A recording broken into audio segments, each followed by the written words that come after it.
Hello everyone and welcome back. Today we're going to be reapproaching mono black double damage with Bloodletter of Aclazotz and Unstoppable Slasher as a 1-2 combo that can kill your opponent from any life total.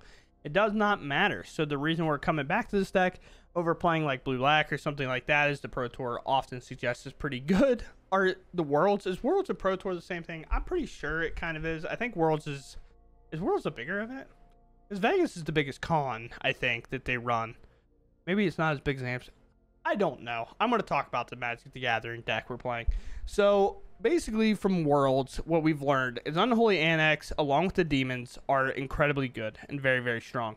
So, I'm going to play 4 copies of it and play 4 copies of the card that can end the game immediately. So, Bloodletter says, if an opponent would lose life during your turn, they lose twice that much life instead. So, if they take 2 damage, they take 4. If they take 6 damage, they take 12. If they take 2 damage from this, they also take 4.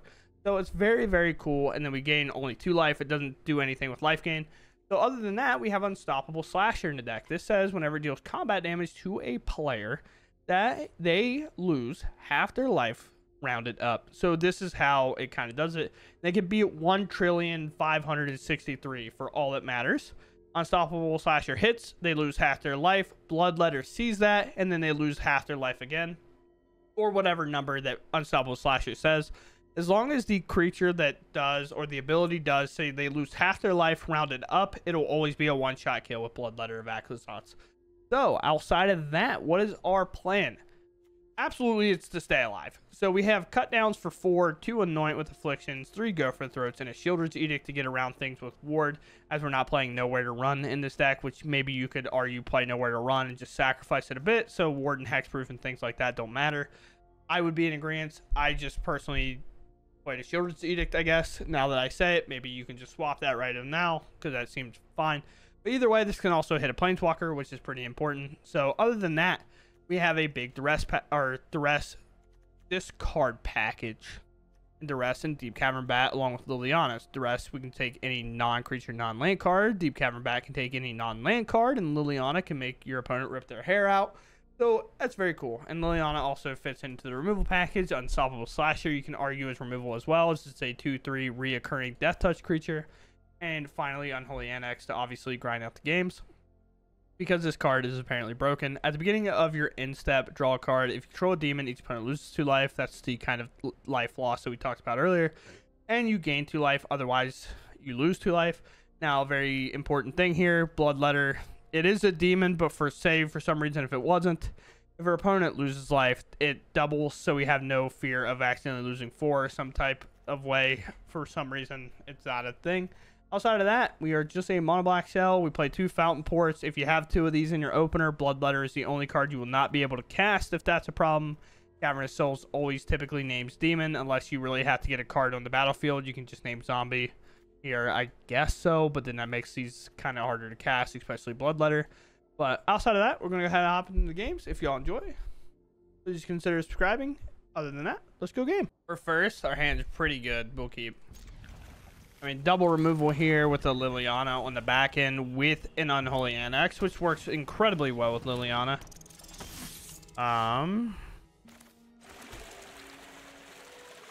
Yeah, we can just see what they do here. We can maybe get value off our Edict or go for the throat something here. Yeah. So, we can just go for the throat this and then Edict this, or even Liliana that, I guess. Especially considering they have no mana available here. It's day 1 of the new season. No surprise that we have only mono red to show. You can argue that this is Boros, and I understand it's a Zero armor, but it's mono red focused pretty much. Like, they're basically a mono red deck in disguise.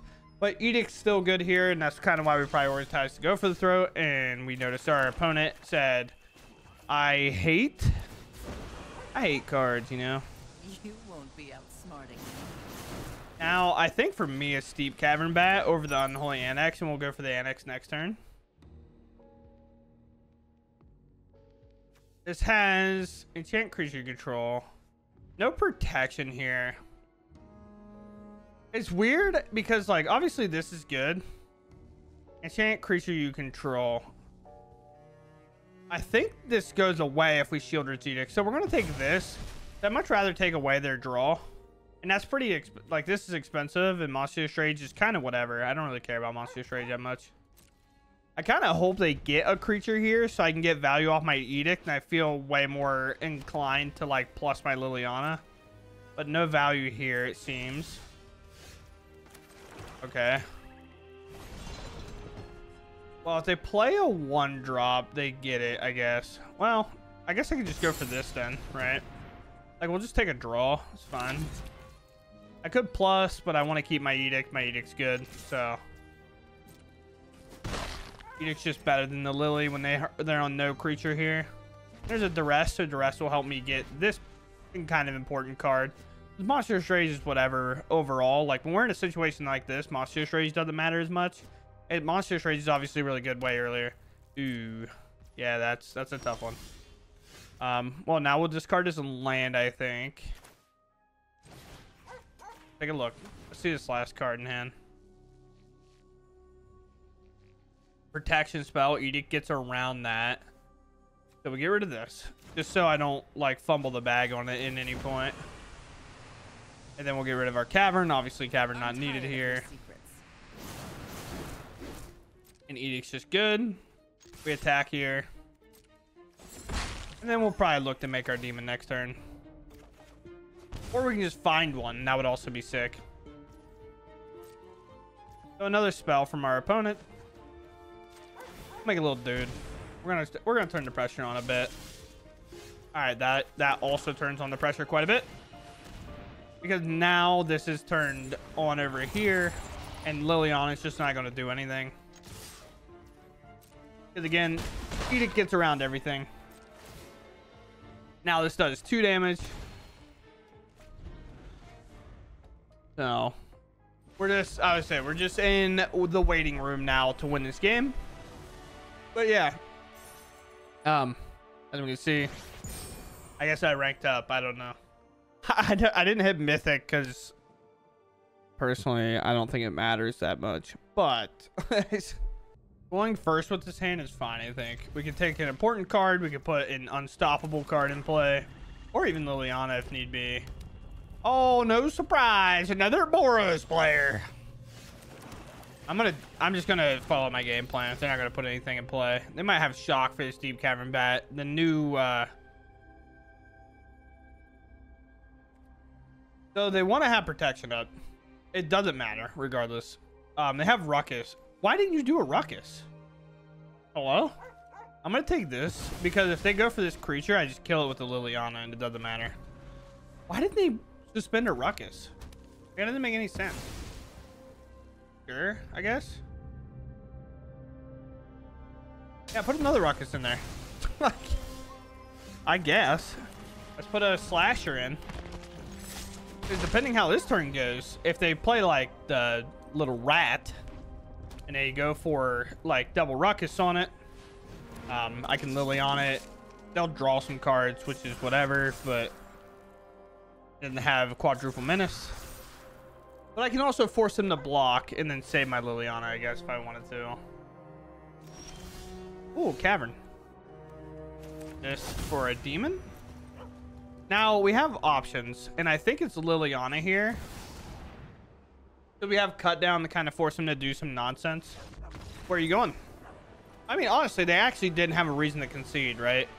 Because, sure, that dies, but you're going to draw 2 cards. You're going to draw 3 cards before your turn, and you have Monstrous Rage and Protection Spell and everything. I feel like this is a bit of an early concession, but sure. Go first. Very cool. Hand's a little slow, but maybe Liliana will bridge the gap, or maybe we'll have one good draw. We have a lot of removal in the deck, so it's not necessarily the worst thing in the world. Swamp. Could have played a Fountainport, made him think we're Boros. You know. Oh, and there's a removal spell. Could be Haughty Gem Pile, so we have to be careful of that, of course. Could be blue-white control. They're going to be fighting for their life for sure, if that's what they are. Alright. Now, here's the thing. There's an eyeball. Okay. From previous experiences, I feel like card advantage has mattered way more than anything else in this match. Because they're so hard to keep up with. And we'll just go for this, and then we can look to go for Liliana on a minus. But if they bring back the eyeball, it doesn't work. We have to anoint it. But if they immediately have Charter Chorus reanimate it, then that's what they have. I don't know. I could have held up, like... Yeah, sure.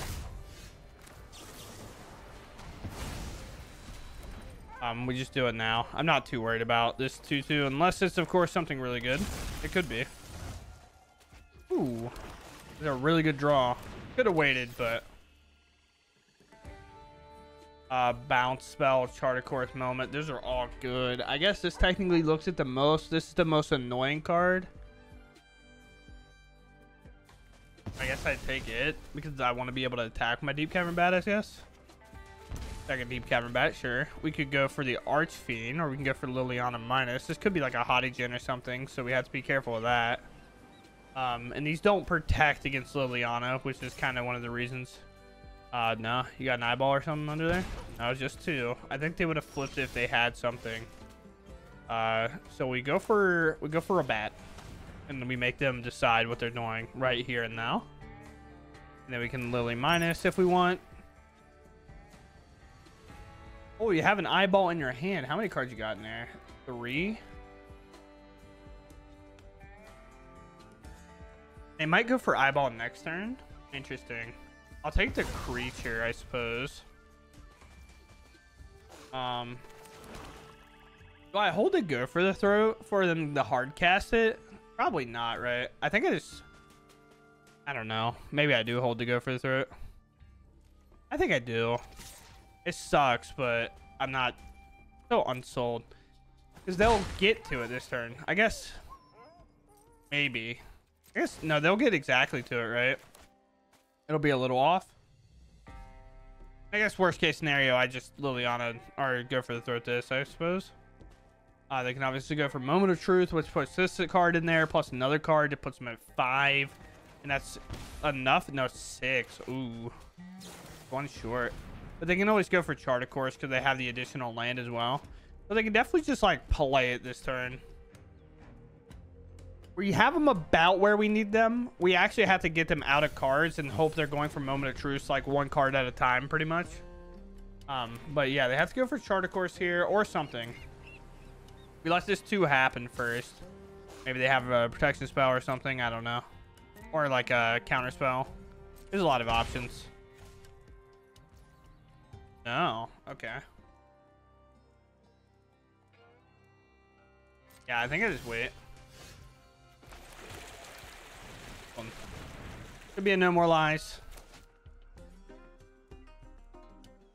Could also be a bounce spell. One of these is what I'm thinking of. I'm just gonna pass. I know I need to get some amount of pressure eventually, but sure. Anoint is super sick here. I can fire off the Anoint first.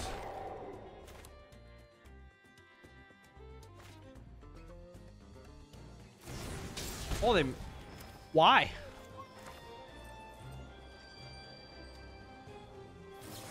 Why would you go for that? Okay. Well, they can get into the Flood Maul or 3 steps ahead.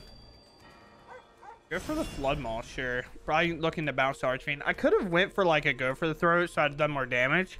But I don't want them to Helping Hand. Helping Hand is so good. They could go for a stall plan here, I guess. The eyeball is available, I think, right? Yeah, they definitely can go for this if they want. This cannot bounce their own thing, but they could bounce this and maybe do this. But it has to be attacking. Cast targets an attacking creature, yeah. So they tap our mana a bit more carefully here. There's a 6/6 staring across the board, plus like an additional damage. But obviously they're going to try to Flood Maul. But who knows? They're definitely in a weird turn. Go for eyeball, sure. They leave Hottie Gen, that makes sense. They only have 1 spell in there. This is maybe a No More Lies. This again cannot bounce their own creature, so they'll make like a little dude. We'll fire this off. We'll see if they have interaction here. I want to do it before they get to look here, in case they have like a draw spell. I don't think they will, but they could. That's the thing, right? It's like they always could. Or not. This Deep-Cavern Bat's so annoying, to be honest, that I have this underneath, because if I attack, they can bounce this and then bounce this and then surveil as well. Okay, well, I mean, this one pretty good curvature here. I don't know why I said curvature like that. That's like federal. That's insane. If they use it to bounce, it just doesn't work. All right, so I don't really care about their counterspell as much here. I care about this way more, I think, with my kind of damage on board. We go for this, and then I just go for big bonks. Set them to 6. And then I could play a Lily, and they would use this, like, Phantom, of course. And take 2, and now Unstoppable Slasher comes in, but not necessarily something I'm threatening to save at any moment. Cardicarus will cost them 2. They attack, they concede. Okay. Probably a land or a dead card just in general. Just nothing to help them out there. And we come away with the game. Very cool. And I think that all comes back to our plan of the Unholy Annex. That's the thing when you play a lot of Standard, or you start to play a lot, you start to realize what cards you need in your matchup. And as soon as I knew that getting us down was available, the card advantage helped us keep up. Because if you notice how many cards they casted, they have 34 in their deck. We have 42. And we were able to keep up and have the same amount of cards at the end of the day. So, very important. That card advantage, I think, won us the game. Because Liliana just doesn't do enough in that match. We go first. Bless up. We got the bat. We got the throat. We got... Weird way to say that. Don't talk to me ever again. I can see the main problem. Can you spot it, team? Never mind, we found it. Sweet. Look for any counter spell here, or Fairy Mastermind is the backup. Oh, it's Doomsday. Who would have thought? Not my Doomsday gamer. Yeah. So interesting. We can. They both remove it regardless. I guess we just make them spend all their mana to do this, I guess.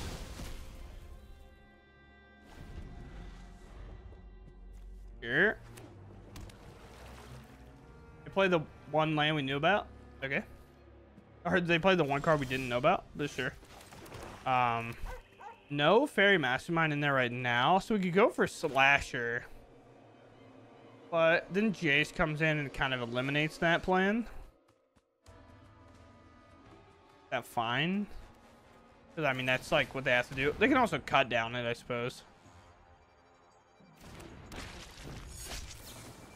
You're gonna eliminate the Slasher. That'd be really funny. I said there's no way, right? Sure. Could have went to combat first, but I think they do that regardless. You Jace me? Nice. No real creature to threaten me here, because their lane's tapped. I could Deep-Cavern Bat again. You can go to combat, force them to remove this, I suppose, first. I don't think they're looking to just take a hit of 10. Sure. We think they have counterspell. They only play like 1, and it's paid 2. I'll go for Deep-Cavern Bat here. I'd like to absorb this Jace, and if it's a Fairy Mastermind, I'll just go for the throat it. They have something. Have another removal spell? Disgusting. Yeah, we know what their hand is. They can go for Jace, I guess. As annoying as that is. They play tap land. Will they go for Jace? They don't go for Jace. They have something else. All right, they go for Jace. Nice. They might minus the draw here, knowing that this is kind of down and out. Sure. We can improve upon your ideas. We draw a land. No, we draw Bloodletter. I could put in like lethal in like a turn or 2. But I think I want to put in the fact that I can kill Jace here. See it.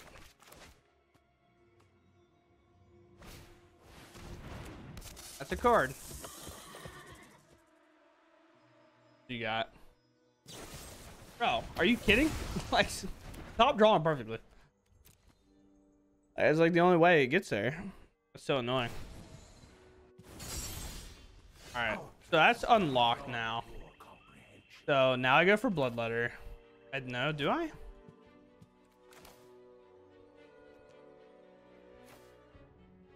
Going for this, I think, actually.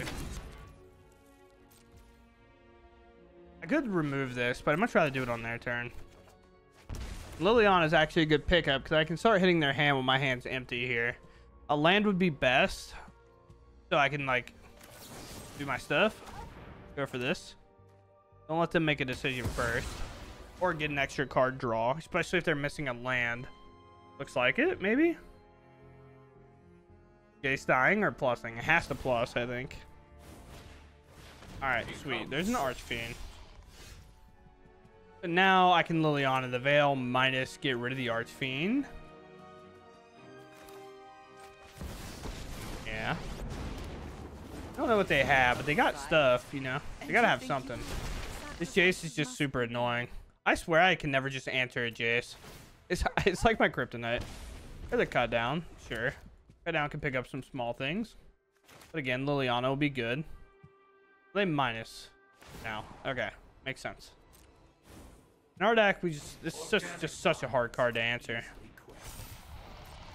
Okay.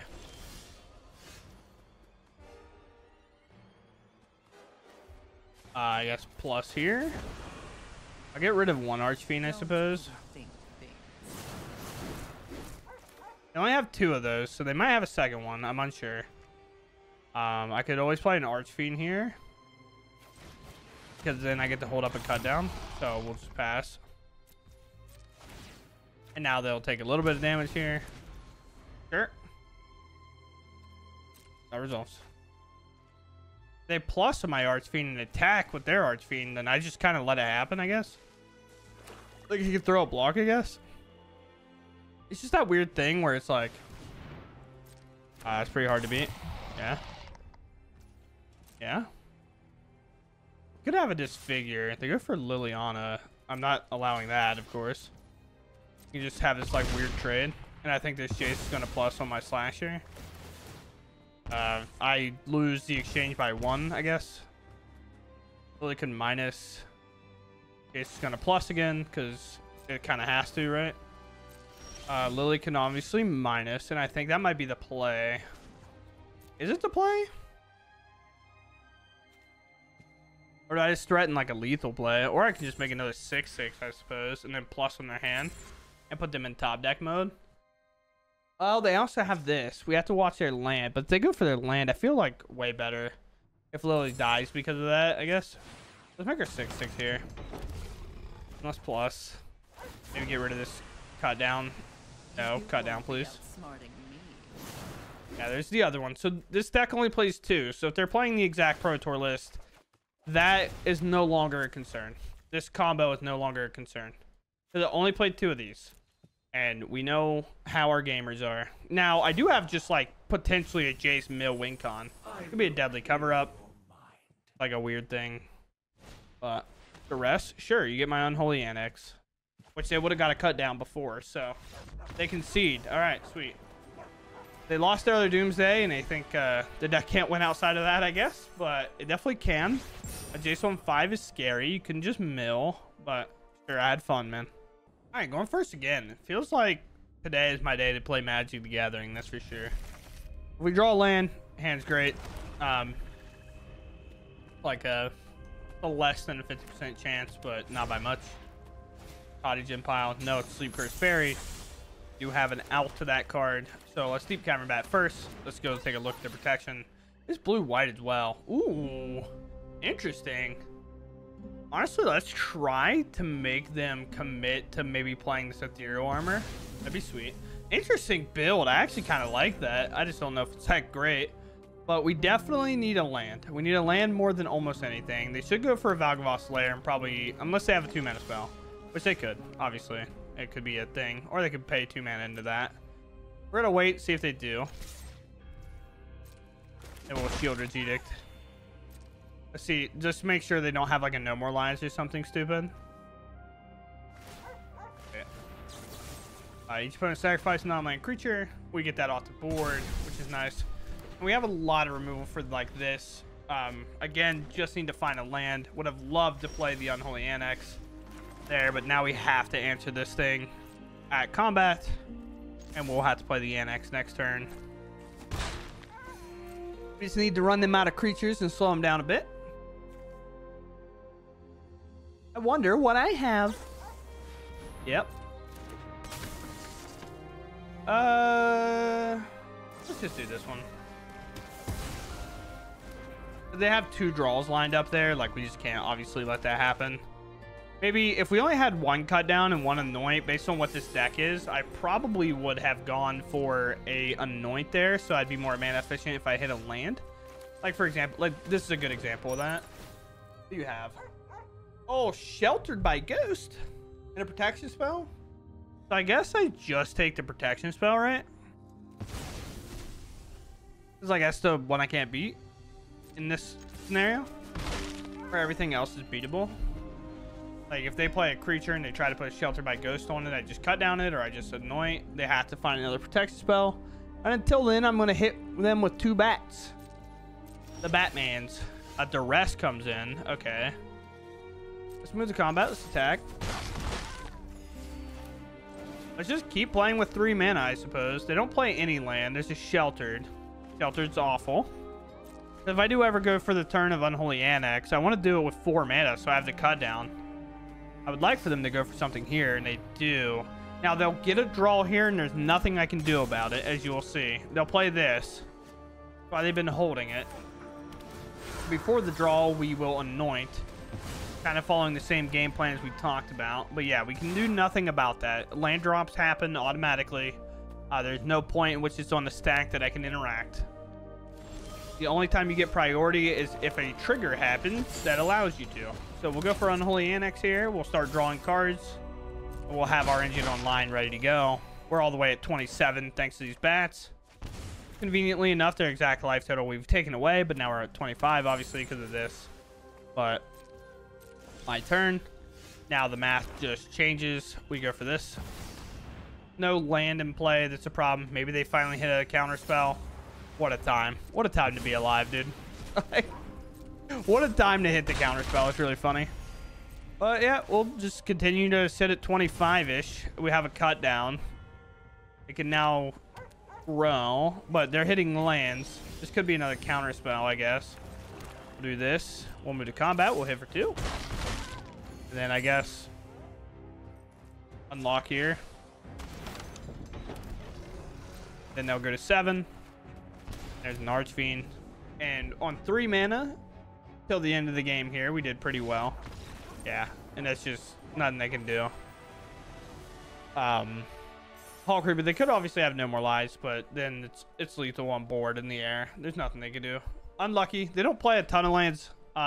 They play less than us, and they kind of flooded a bit, but we obviously dealt with kind of the earlier game plan.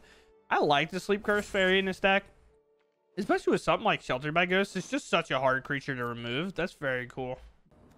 Opponent goes first. Very cool. We keep because we got Duress, go for the throat, things like that. All right. Show me Hottie Gen. Eyeball. Counterspell. The card that wins the game. Okay. If we go first, if we went first, this would be really good because we get the Unholy Annex underneath this 3 steps ahead. But now we just don't get to do that, and they get a free counterspell on us, which does suck. This is only creatures, right? Maybe they'll play a tapland. Ah, they're too smart. Too smart. I guess I just don't give it to them, right? Don't let them be efficient. Maybe they draw and discard here. Oh, okay. I have removal. I'm a very removal heavy boy. Now, obviously, I can soul petition the Bloodletter, which is like kind of the big problem here, right? But let us. We're not close, right? Yeah. So we do this. We name Demon on that. Let me play a Bloodletter. Now, obviously, they can do the Soul Partition, and it is what it is. But them having Soul Partition to protect, like, a Haughty Djinn or something in future turns is obviously important. Counter it. It's not red for any reason. It'd be really funny if they do it. Now the paid actor allegations will really be threatening.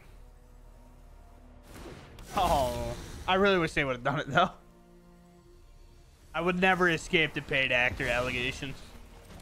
But this is definitely a hard matchup most times because this eyeball just gets so much value typically. All right, well, 3 steps ahead is available. We're in there.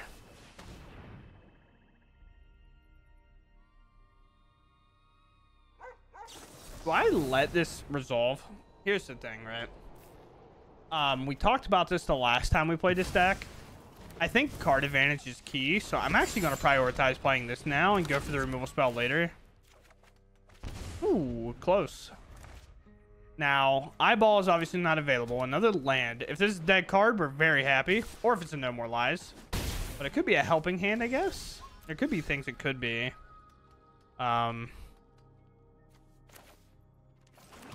We go for it on their upkeep. Especially if it's like a draw effect here. Oh, another go for the throw. Very cool. All right, so this isn't a counter spell, I don't think. This one. Well, Arena. Could be a counter spell. I guess it could have been 3 steps ahead to draw a card. 1, 2. The eyeball would be just short, but if they find a surveil land off the top, it's tough. There's no more lives. Obviously, we just pay for it. Ooh. We don't give them another draw here, by the way. You can draw 2 and they can discard. If they have a land, it should work. No, it still misses. All right. Liliana would be great. Okay, they found a helping hand. Brutal. I think. That's what that screams to me. Oh, Picklock. Flood Maul, Soul. I guess Floods to grab. And this just gets worse. It's all getting worse, dude. I can make a big demon and they can bounce it for free. Oh, Soul Partition. Sure. I guess just go for this one, right? They just do the big mana one. It's uncounterable anyway. And now they take 4. They take a ton of damage if they don't answer this. But Cut Down is a dead card, absolute. The only card I'm afraid of is the Eyeball. Haughty Djinn is typically one that gets reanimated, but Eyeball helps them play around Sheoldred's Edict and Leyline, or Liliana, not Leyline Binding. Leyline Binding is really good, actually. Sure. Interesting. Art of Course first, please. Find your information first. Okay. Maybe keep the Eyeball in hand so we can just cast it. Yeah, I think this is a maybe... I don't want to say new because that always seems rude. It seems like inexperience, I guess, is the word to use. I guess, like, holding up Cut Down does nothing, right? So it doesn't even matter, in my opinion. So we go for Bloodletter again. And just to make sure that we're, you know, doing the damage here. But yeah, I think they got rid of the Eyeball a little unnecessarily. They could have just played this, like just hard cast it and exiled some cards in their graveyard.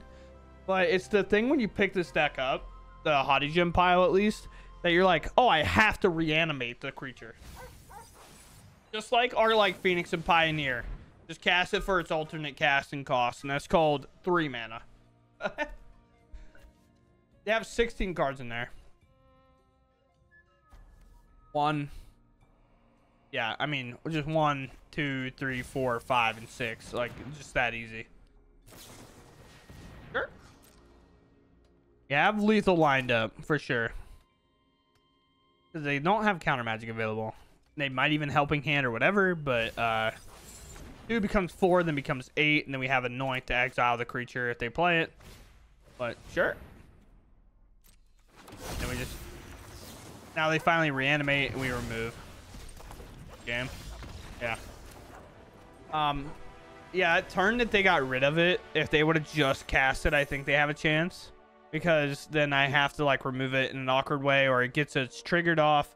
And then if they find another creature, then they can just flip it over. But, you know, inexperience happens sometimes. That's okay, you know. Bubblegum hacks? That's crazy. Teach me your ways. We had gum in Vegas. I promise, bro. I took like 2 bites of that gum, and it was just like a rock after. It was crazy. I was so excited, too. Oh, manifold mouse? Sure. Well, we have to suplex the mouse, I think. We could wait, but they obviously have protection spells, so I'm not waiting. I'm just getting rid of it now. And we hope that they don't have another creature that's a Liliana falls behind. With the manifold mouse there, it implies they don't have a 1-mana mouse. I think they just have a scavenger and maybe a protection spell in hand. They were really just hoping to get to that turn with maybe like a monstrous rage and then put a counter on it. And then they could protect it with like these. Let's go! Dick. Sure. Send it all in. This is fine with me, brother man. It's exactly what we wanted. I couldn't go any better for us. Just like that. But they have a lot of life to get through. And almost be like double damage can do it, you know. Oh, nice draw. I feel like that had to be, well, they could have decided, I guess. Will they make the mistake? Will they answer Liliana? They don't. Okay. Oftentimes Liliana doesn't get answered in spots like this when it definitely should. That happened. Duress is worthless. Land. Okay. So I guess that makes more sense. Like, that is a lot more fair. We're going to play Bloodletter here, and then we're going to play a 6/6 next turn, I think. That's why I didn't opt for this, or Deep-Cavern Bat's kind of worthless. Bloodletter is fine. That's a good card. Dead card? That's another card, I guess. We just take the damage? I guess so. Unless they attack Liliana, then we block. It's our only out here. Yeah, we just block. It's just free removal. Yeah, it's fine. Double prowess, foggers. And we don't have a Lily. That is a problem. Typical. I do have a 6/6. One of your friends has to leave. Boom. Big boy. If this is a spell like a aura, we actually are pretty fortunate. In there. Nice. Oh, they're so proud of themselves. They're like, look how goofy you look. Oh, dude, nice emote. Wait, I have that one. In turn. Yeah, I also have that one. Happy Halloween, brother. It's the Halloween one, but I think that's it, right? No. I just slashed. I was like, oh yeah, they're dead. And I was like, that's not how that works. All right, you're at 10, and that should be it. We held off their early game. They felt pressured to commit, and I mean, yeah, I say this is 9 damage, and the Unholy Annex is actually not even the thing that kills them. It's actually the slasher. The slasher would make them lose half their life rounded up. They would have 1, and therefore they would lose it, and then they would die. Kind of funny, but just like that, I didn't hit Mythic, so I started in Gold, and now we're Plat 4. So, wow. I really got set behind for getting put in Gold. Sometimes the rank system, man. It's just so weird. Because, like, Gold, you get 2 points for winning instead of, like, 1. That's what's, like, so hard about climbing later. Is, like, you really have to have a good win rate. Or when you lose, it has to be kind of at the bottom of a tier. So you kind of get all your losses out of the way. Because the variance will strike, and it will strike hard. All right, here we are. So with today's deck, I kind of just took inspiration from the Pro Tour, or Worlds. I guess, is Worlds and Pro Tour the same thing? Am I wrong? I have no idea. But I basically took inspiration from them and said, you know, honestly, if Unholy Annex is like the best card ever printed, as it seems to be in the top, like it's the guy like top 2 and whatever, it's just so good. And Bloodletter is not that bad. And we're doing Archfiend and we're playing a 6-mana win condition. Well, what if we just play the Unstoppable Slasher, which is typically a better best of 1 card than best of 3, because now it's not getting exiled near as often, so it's coming back over and over again. and it's a recurable threat. And then we have Bloodletters to also win that game, and we are in mono black, so this is a lot easier to pull off. And Unholy Annex just becomes like a lethal win condition when you have 4 Bloodletters in the deck, as it doubles the damage here, then it becomes 4, and if you have a second Bloodletter, it becomes 8, and just like that. I mean, it's going crazy. So with that said, I mean, new season, if you're playing, just know it's going to be a heavy aggro. Mono red gamers, just, they hate being anywhere other than Mythic for whatever reason. I personally enjoy the ranks outside of Mythic, because Mythic is a lot of like just S tier deck, or people playing decks that just stall. I think if you want an example, I don't know if it's the last one, I think if you want an example of what Mythic's like, really, and why I don't necessarily push that hard for it, you can go to Covert Go Blue's video that said something about, the title was like, recording became a tank on my video, or like the future of my channel or whatever. Literally half of one of the matches was him just like staring at the monitor because his opponent wouldn't play, and they would just hit a timer, go all the way to the end, and then pass the turn. And then as soon as Covert would do something, they would do the timer, it would go all the way to the end, and then they'd pass all the priority. It's just like, that's what Mythic is a lot of times, and it's just so unfun, you know, at times like that. But like I said, I'll talk about the deck now. Mono black double damage is really cool. Archfiend of the Dross has proven to be a really solid card over and over again. It just gets a little scary with Glissa, because Glissa can move all the counters off of it, and if all the counters are gone, you just die, so that's pretty cool.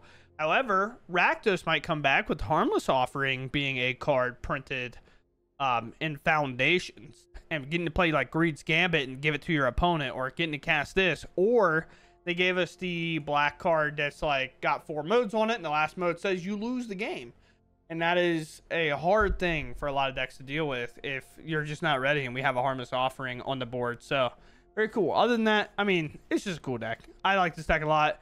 The only downside, I think, might be rares and myth. Yeah, and it's like,